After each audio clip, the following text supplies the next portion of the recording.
There we go. Well, thanks again for doing this, Vess. I super appreciate it. I know you obviously, but for those who don't know you, do you just want to start by introducing yourself and telling us where you work and what it is you do? Sure. So I work at the Washington University in St. Louis School of Medicine Becker Medical Library. So the way that the Washington University library systems is set up is that most of the university libraries operate under Olin Library, which is the main campus library system, but the medical library is still kind of its own separate little entity. So it's very important that we distinguish that we are at the medical library. And so we actually do have our own special collections division at the medical library. So we have in the vicinity of about 17,000 rare books that date from the late 1400s up to the mid 20th century. And then we also house the medical school's archival collections. So those document the history of the medical school from the, starting with its two predecessor institutions, the Missouri Medical College and the St. Louis Medical College, that merged in 1890 to form the medical school. And so the archive side is really focused on sort of all the documentation of that. And then I am responsible specifically for the rare book collections. So I do really probably the most important part of the job is a lot of outreach work. So for example, every year I usually curate at least one exhibit in our display gallery, drawing on the rare book collections. I also do a lot of class visits, both for students who are coming over from the main campus, like in art history or gender and sexuality studies, or just kind of general history of science type classes. And then also we do events for the medical students as well. Our biggest event is that at the end of the academic year, we do a big display of our rare anatomical texts so that people can come in and see how medical illustration has changed from the 1500s all the way up to the present day. And that's always really our most popular event. Awesome. I think that's really cool because one of the reasons I kind of asked you to do this in particular is because, so with these interviews, like I've talked to, like people in English and philosophy and kind of all over the place. And I think for the most part, like students and staff have a really good sense of like what they do and what the expectations in those fields are. But I think maybe people outside of libraries don't have as maybe as well-formed a sense of like the wide variety of things you do in libraries, right? So the fact that you are like a specialized library focusing on the medical field in this contest, I think is really cool. And you brought up the medical text and the anatomy event. And I wanted to ask about, because I got to see you do a presentation that tied that in with Hannibal Lecter. Mm-hmm. So I'm going to ask you about that and if you wanted to talk about that for a little bit. Sure. So basically the idea for that whole presentation was I'm a horror fan. I like horror TV, like horror movies. And I noticed in the Brian Fuller TV series that Hannibal had at one point murdered a rare book dealer. So then it kind of turned into, kind of this little personal project to sort of figure out, okay, if you were, if you were a very kind of educated, very refined serial killer, what kind of books would you collect? Because I think that a lot of times the kinds of books that we read can tell you a lot about a person, I think. Like, does someone read only nonfiction books? Does someone read only fiction? What kind of fiction do they like? Are they open to kind of looking at different genres, or are they very set in the kind of books that they read? I think that sort of looking at people's bookshelves is kind of a fun way to kind of get an idea of what kind of person you're dealing with. And one thing that I like to do a lot at work is sort of, I think something that a lot of librarians are always thinking about is how can we get people interested in the material and excited about the material. And so, you know, if you take a piece of popular culture like Hannibal Lecter, it kind of becomes an easy way to sort of combine a lot of different areas of interest. You know, someone might be interested in hearing about what rare books does Hannibal collect. Well, if you branded that as like an exploration of medical texts from the 1500s to the 1900s, it doesn't have quite the same sort of immediate sense of appeal. And it's, so I mean, it's fun for me to do because it's combining these two areas of interest, my interest in fiction and then my interest in history and history of the book. And then it's also, I think, fun for people to watch and hear about as well, because it's kind of coming at these subject matters from kind of a side angle, which I think is fun to do. Yeah, no, I think that's a really good point. And something that you mentioned earlier is like using it as a way to get people interested in the material. And one of the things that fascinates me is that because you're dealing with kind of like rare books and manuscripts and stuff, like there's so much kind of, it's such a like a tactile, like object oriented like field. And one, I feel like one area of maybe resistance I get sometimes from students is, oh, I can find everything online, or like everything is so digital. So like maybe like where do you stand on that kind of question? Like how does like a material as material like different from like a digital object? So when you're looking, I think that when you're looking at digital objects, I mean, and I think that digital collections are great. I mean, the opportunities for access are fantastic. It's definitely, you know, it's a huge, powerful, amazing tool. But usually I think the thing that it does the best at, especially if you're looking at rare books, is that, you know, it'll get you the text. But so if you're looking at just to like read the text of something, digital copies are generally fine. Sometimes they can even be more useful because you can actually do like word searching within an electronic document that you just can't within a physical object. But for rare books in particular, one thing that everyone likes to say is that usually no two copies of a book, especially one printed during the hand press period, are going to be the same. And that shows itself in a lot of different ways. So for example, one of the most interesting things I think about a lot of the older books is you can look at what people have written in the margins. And you can start to see how different people were using specific copies of a text. Like, what did they think was important? What sections are they underlining? What sections did they maybe cross out or try to censor because it enraged them? Or did they just kind of like doodle all over in their textbooks? So like and you can only get that kind of information if you're looking at a bunch of different copies. And usually digitization is pretty expensive. So I mean, usually if one library has already created a complete digital copy of a book, probably other libraries will say, well, it's not worth putting our money to digitize the same thing. So you would really need to look at all the different physical copies to kind of get an idea of how this book was used and how it was read by different people. Another thing too is that there are often kind of just a lot of physical details in books that are hard to digitize.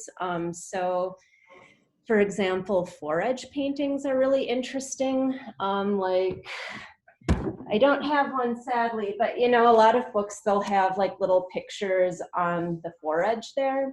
And you need to physically like fan the pages out like that to actually get the full effect. And things like that are hard to digitize. There are some libraries that, you know, take really good pictures of that, but, you know, sometimes you'll only find it if you just happen to have a copy of the book by chance.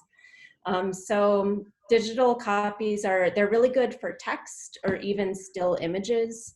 but to really get kind of a sense of how people use the information or what they see as important. I think looking at those physical traces that people leave in books, it's really hard to capture that just through a digital copy. So I mean, the books aren't going away anytime soon, and also just the sheer amount of paper that people have produced over like the past thousands of years. I mean, the National Archives, I think they said something like their collections can circle the globe multiple times, and they're not digitizing all of that anytime soon. So right. And kind of speaking of like books as a tactile object, I did want to ask you about anthropogenic bibliophagy, because that was one of the terms I learned from you when we started talking about libraries.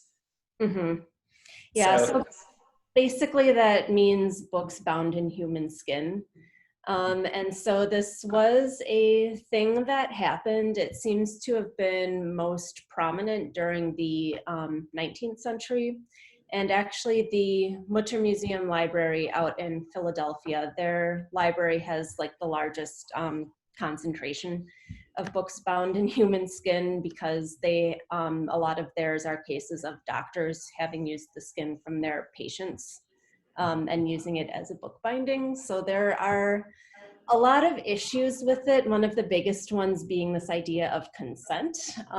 If you're going to do that, you would really want, hopefully, the person's consent to use their skin as a book binding. And one theory too is that in some instances, this could actually be like kind of a form of punishment almost. Like if you had an executed criminal, you would take their skin and then use it as a book binding as kind of a way of kind of driving the punishment home, that sort of extra humiliation and defiling of the body. So it's kind of it's a little bit of a squicky topic, and there are, just a lot of ethical issues with it. At the same time, there are a few cases where we have notes in these books that say, like, this was the skin of my friend. So there is a flip side to that too, is that it doesn't necessarily need to be kind of like a violation or something grotesque. I think it really sort of depends on how it was done and what did the people want and what did the people what was the process of going through this, which I think is something that, fiction can explore very well. Yeah, no, I think that's a really good point. Do you feel like your job as a librarian like feeds into your fiction and inspires it in certain ways? I think so, yeah. In a lot of different ways. I mean, one of the fun things about my job is that, I can just go out of my office and go back into the stacks and pull a book off the shelf, and it's usually going to be something interesting. Like I was browsing through a book one day, I forget what I was even actually looking for, but I found that they had a recipe for creating like an elixir out of the brains of a young man who has died violently, the idea was that this would be a cure for epilepsy, because, epilepsy is a brain disease, so therefore making a medicine out of the brain would cure it. But when you kind of see just really strange things like that, I mean, things that are strange to us in the 21st century, although they wouldn't have been quite as strange to people living in the 1600s. But I mean, I think if you're a writer or a reader, you can see that there's some kind of story there. And so it's sort of almost like a little bit like detective work, maybe, where you want to be able to tell the story of kind of, why would someone want to like drink a corpse medicine elixir, or how do you get the brains of a young man who has died violently? That's a very specific requirement. So just kind of looking at the text, or even just looking at the books themselves, like when you see books with notes written in them, usually we don't know who wrote it. It depends on if the person wrote their name or left a book plate. A lot of the times they don't.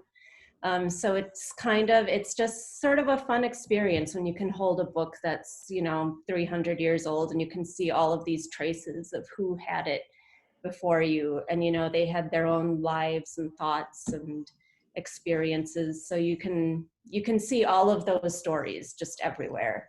And so it's kind of I think naturally want to sort of tell those stories.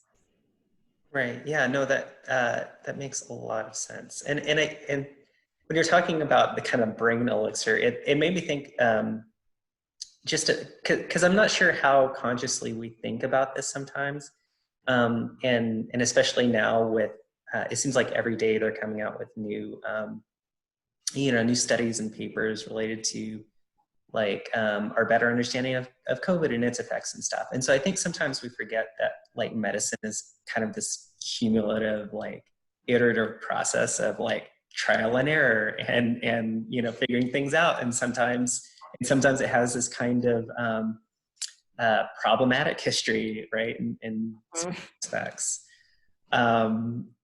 And so I like that you hit on that. I did also want to ask about, because I know that you've done some research related to medieval travelogues as well, that you gave a presentation recently on, and how that ties in with fantasy fiction. Mm-hmm.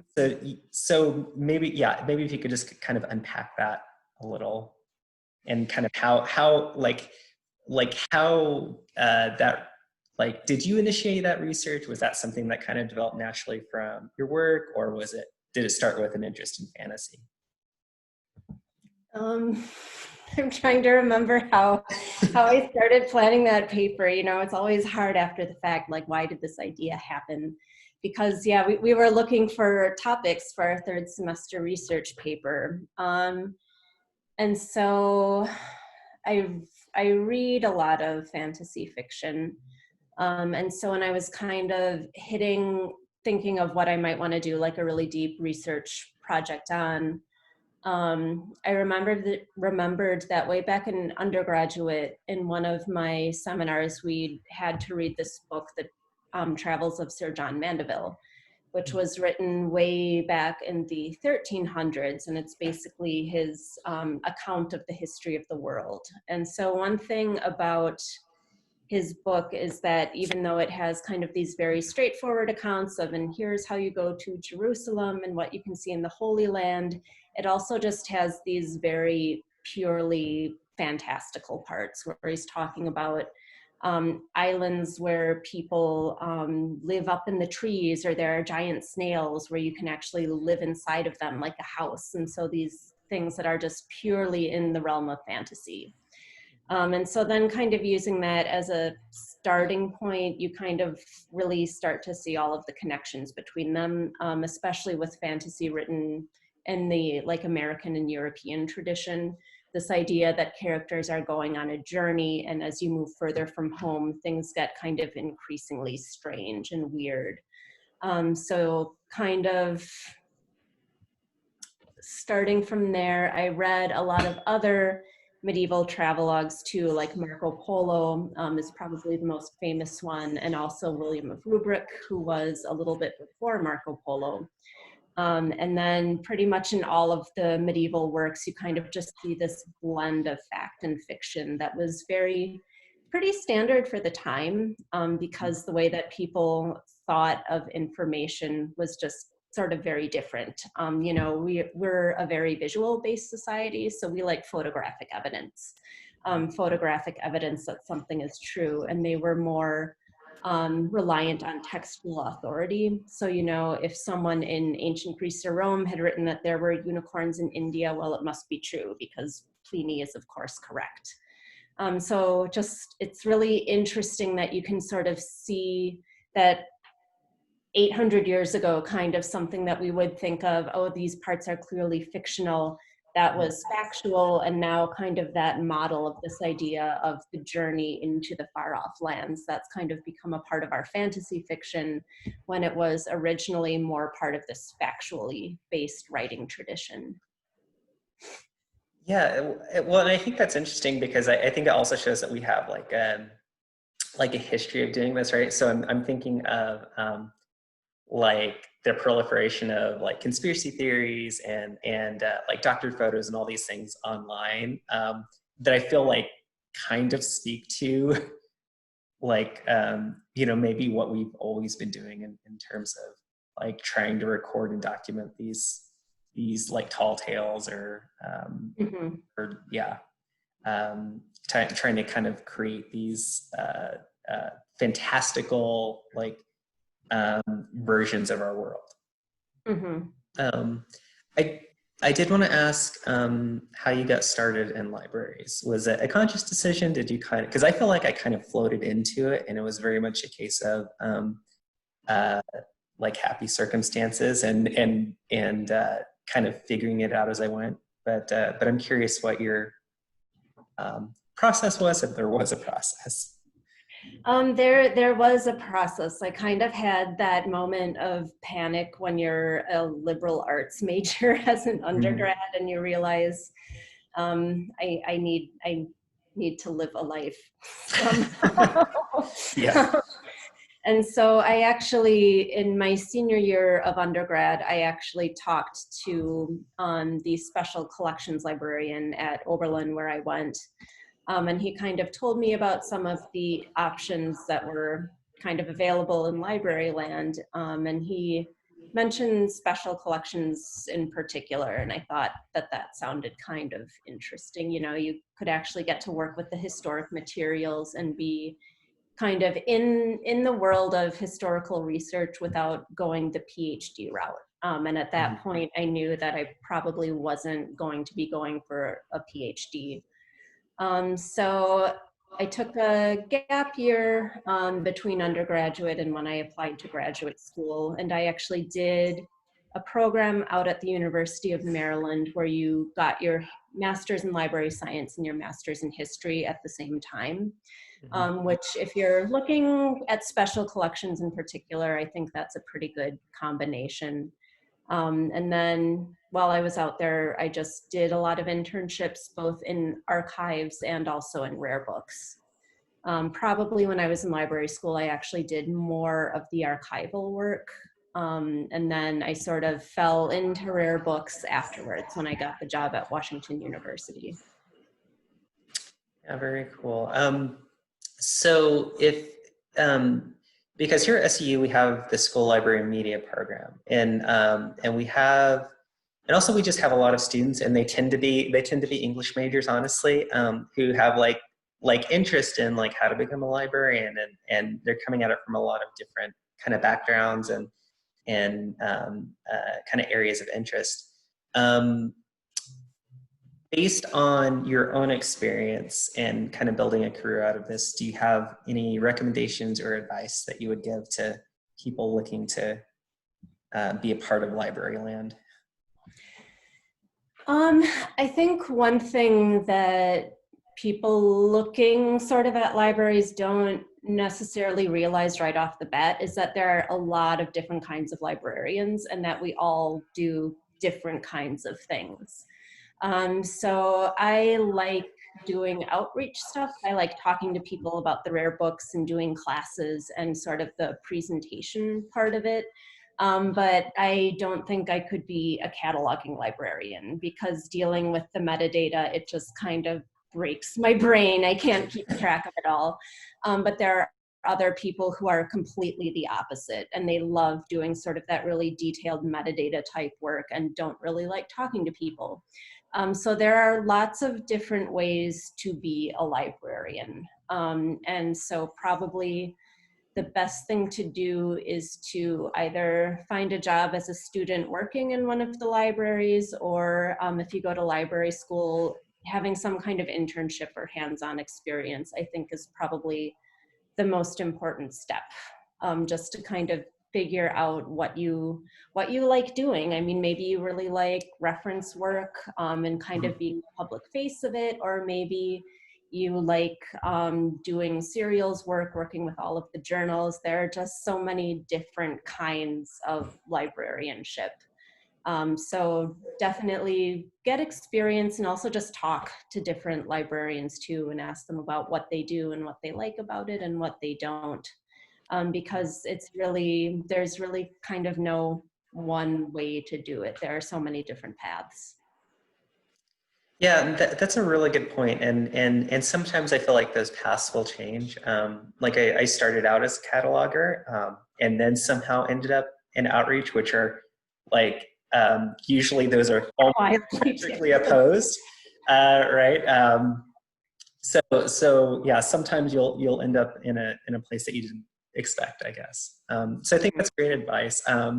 What's next for you in terms of like any fun research projects or like online events or anything coming up on your end of things? Um, well, this is quite the interesting year for us. Yes. I mean, we're definitely going to be doing online only events until who knows when. So we're really kind of exploring different ways to do that effectively. So for example, our anatomy display, which is usually in December, I mean, we're almost certainly going to have to do that online because we usually get, upwards of 80 people at that, and that's not a good combination for COVID. So we're kind of looking at how we can basically take this event and do an online format of that. I mean, do we do a live stream? Do we kind of do a pre-recorded video? So we're just kind of testing a lot of different formats. So probably in the next couple of months, the people in special collections are going to start doing like little Zoom mini lectures on different aspects of the collections to kind of see how that goes and if people like that format. And then that's probably the most exciting thing going on at the moment. We're also looking at doing more digital exhibits since we can't really do the physical ones at the moment. So probably within the next couple of months, I'd like to have one on sort of imagery in medical frontispieces in the title pages. Awesome. Very cool. Well, thanks so much. This has been a lot of fun. I appreciate you taking time for it. Yeah, not a problem.